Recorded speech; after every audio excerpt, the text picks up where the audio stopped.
துரைசிங்கத்தை மூவில பார்த்திருப்போம். இப்போ ரியல் லைஃப் துரைசிங்கமே இருக்காராம். அவரை பத்தி தான் பார்க்க போறோம். வாங்க பார்க்கலாம். ஆறுமுக நெறியை சேர்ந்த காவல் ஆய்வாளர் என் திலீபன் இவர் மேல ஒரு பாலியல் குற்றச்சாட்டை வச்சிருக்காங்க. அதுக்காக இவரை சஸ்பெண்டும் பண்ணியிருக்காங்க.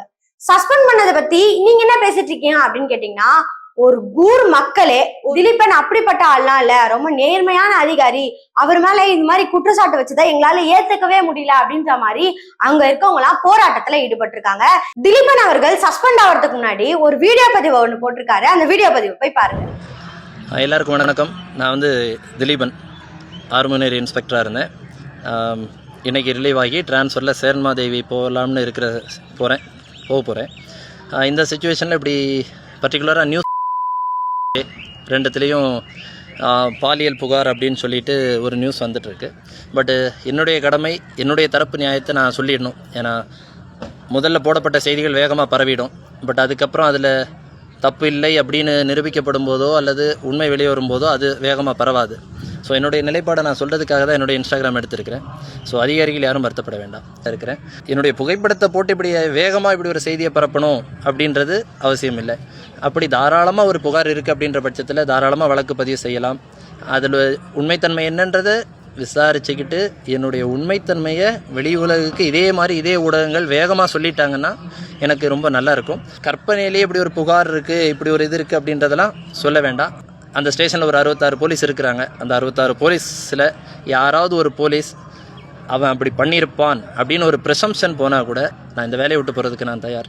அதே போல் என்னுடைய ஊர் மக்கள் ஒரு 6 மாதம் இந்த 6 மணி நேரத்துலையும் என்னுடைய ஊர் மக்கள் அப்படி ஒருத்தர் எங்கள் ஐயா இப்படின்னு சொல்லிட்டாங்கன்னா கூட நான் இந்த வேலையை மொத்தமாக ரிசைன் பண்ணிடுவேன். ஸோ என்னுடைய மக்கள் என்னை செல்லமாக மொட்டை சார்னு தான் கூப்பிடுவாங்க. என்னுடைய மக்கள்கிட்ட அதே நியூஸ் ஒரு பேட்டி எடுத்து பாருங்கள், திலீபன் என்னன்னு சொல்லுவாங்க. என்னுடைய காவல் நிலையத்தில் இருக்கக்கூடிய காவலர்கள்ட்டையும் அப்படியே இந்த நியூஸ் ஒரு பேட்டி எடுத்துட்டீங்க அப்படின்னா அவங்களும் சொல்லுவாங்க நான் எப்படிப்பட்டவன் அப்படின்றத. ஸோ நான் யாரையுமே குறை சொல்ல விரும்பலை, எந்த பிள்ளைகளையுமே யாரையுமே குறை சொல்ல விரும்பலை. எல்லாருக்கும் ஒரே மாதிரி என்னால் டியூட்டி போட முடியாது, அது மட்டும் நல்லா தெரிஞ்சுக்கணும். காவல்துறையில் 6 பொண்ணுகளில் ஒரு பொண்ணுக்கு சலுகை கொடுத்துட்டு ஒரு பொண்ணு நான் வைக்க முடியாது. ஏன்னா எல்லாரும் குடும்பத்தோடு இருக்க பொம்பளை பிள்ளைகள். டியூட்டி முன்ன பின்ன போடுவேன், அதில் மன வருத்தத்தில் முன்ன பின்ன சொல்லலாம். ஏன்னா என்னை நம்பி நான் 150 சின்ன பிள்ளைங்களை வச்சு நான் ஒரு ஃப்ரீ ஸ்போர்ட்ஸ் கிளப் நடத்திட்டுருக்கிறேன். ஸோ அந்த பிள்ளைங்க கூட என்ன அப்படி இப்படி இருந்திருந்தால் 4 வருஷம் என் கூட யாருமே இருந்திருக்க மாட்டாங்க, நான் தனியாக இருந்திருப்பேன். ஸோ இந்த நீங்கள் போட்டிருக்க செய்தியை மறுபரிசீலனை செய்யணும். இந்த ஊருக்குள்ளேயும் என்னுடைய காவல் நிலையத்திலையும் முதல்ல என்னை விசாரிக்கணும். நான் இதுக்கு முன்னாடி பணிபுரிஞ்ச காவல் நிலையத்தையும் விசாரிச்சுக்கிட்டு இதை பண்ணணும். ஏன்னா கௌரவத்துக்காக வேலை பார்க்குறவங்க, சம்பளத்துக்காக வேலை பார்க்கல. நேற்று கூட என் டிரைவருக்கு 6500 கடன் கொடுத்துருக்குறேன். என்னுடைய ரைட்டருக்கு ஜபாக்கு ஒரு 5000 மாதம் கடன் வாங்குவேன். ஏன்னா நான் சம்பளத்தில் வேலை பார்க்குறவன். இவங்களுக்கு நேற்று நான் ஜிபேயில் பண்ணியிருப்பேன், அது அந்த பிள்ளைகள்கிட்ட கேட்டால் தெரியும். ஸோ போலீஸ் வேலையே நான் கடன் வாங்கி பார்க்கக்கூடியவன். நான் நினச்சா எப்படி வேணாலும் வாழலாம். பட் இது கௌரவத்துக்காக போடப்பட்ட யூனிஃபார்ம். இந்த புகார்லேருந்து நான் விடுபடலைன்னா கண்டிப்பாக இந்த டிபார்ட்மெண்ட்டில் நான் இருக்க மாட்டேன். இதுல முக்கியமா அவர் என்ன சொல்றாரு அப்படின்னு பாத்தீங்கன்னா, நான் வேலை செஞ்ச போலீஸ் ஸ்டேஷன்ல 66 பேர் கிட்ட இருக்காங்க, அவங்க கிட்ட எல்லாம் போய் கேளுங்க என்னை பத்தி என்னன்னே தெரியாம சில ஊடகங்கள்லாம் தப்பா போடுறீங்க. ஃபர்ஸ்ட் என்ன நியூஸ் வெளியாகுதோ அது மட்டும் தான் மக்கள் கிட்ட போய் சேரும். நான் தப்பே பண்ணலனாலும் பிறகு வர நியூஸ்லாம் எதுவுமே மக்கள் கிட்ட போய் சேராது அப்படின்ற மாதிரி அவரு சைட்ல இருந்து அவரு அலிகேஷனை வைக்கிறாரு. திலீபன் அவர்களை சஸ்பெண்ட் பண்ண பிறகு அவரு ஒரு வீடியோ பதிவு எடுத்து போட்டிருக்காரு. அந்த வீடியோ பதிவு போய் பாருங்க. எல்லாருக்கும் வணக்கம். நான் திலீபன் இன்ஸ்பெக்டர். இன்றைக்கி சஸ்பென்ஷன் அப்படின்ற ஒரு செய்தி வந்திருக்கும். ஆக்சுவலாக இன்றைக்கி இல்லை, என்னை நேற்றே சஸ்பெண்ட் பண்ணிட்டாங்க. நேற்று ஈவினிங்கே என்னை சஸ்பெண்ட் பண்ணிட்டாங்க. நைட்டு என் கையில் ஆர்டரே கொடுத்துட்டாங்க.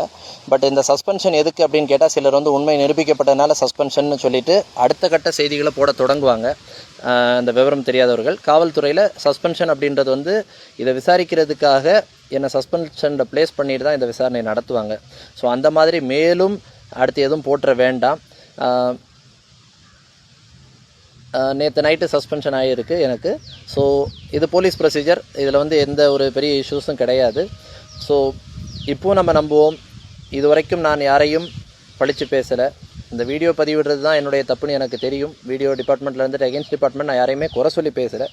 பட்டு இந்த மீண்டும் ஒரு தவறான செய்திகள் உண்மை நிரூபிக்கப்பட்டு விட்டது, அதனால் சஸ்பெண்ட் ஆயிட்டாரு, கையும் களவுமாக சிக்கினார், அந்த மாதிரி எதுவும் தயவுசெய்து போட்டு என்னை மேலும் மேலும் சாகடிச்சிடாதீங்க. ஏன்னா சஸ்பென்ஷனே எனக்கு வந்து பெரிய இழப்பு மாதிரி தான். ஏன்னா இந்த ஏர்லியர் பீரியடில், இந்த சஸ்பென்ஷன் பீரியடில் நான் என்னை ப்ரூவ் பண்ணிட்டு தான் நான் திரும்ப இந்த வேலைக்கு வரணும்னு இருக்கிறேன். ஸோ இந்த சஸ்பென்ஷன் வாய்ப்பு நான் நல்லா இருந்துட்டு நான் இந்த புகார்லேருந்து விடுபட்டதுக்கப்புறம் நான் திரும்ப யூனிஃபார்ம் போட்டுட்டு நான் ஃபர்தராக உங்களுக்கு நானே அப்டேட் பண்ணுறேன். அதனால் இன்றைக்கி சஸ்பென்ஷன்னு செய்தி வரும்.